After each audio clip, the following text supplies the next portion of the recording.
Ngayong araw po, tuturuan ko po kayo ng pamamaraan ng pagtatanim ng asexual at sexual.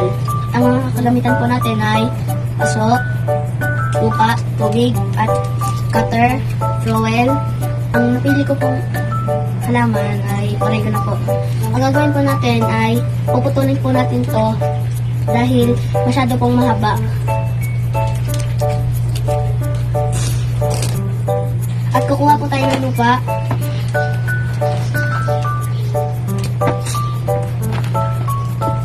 Bubutasin po natin sa gitna at ilalagay po natin yung napili natin halaman.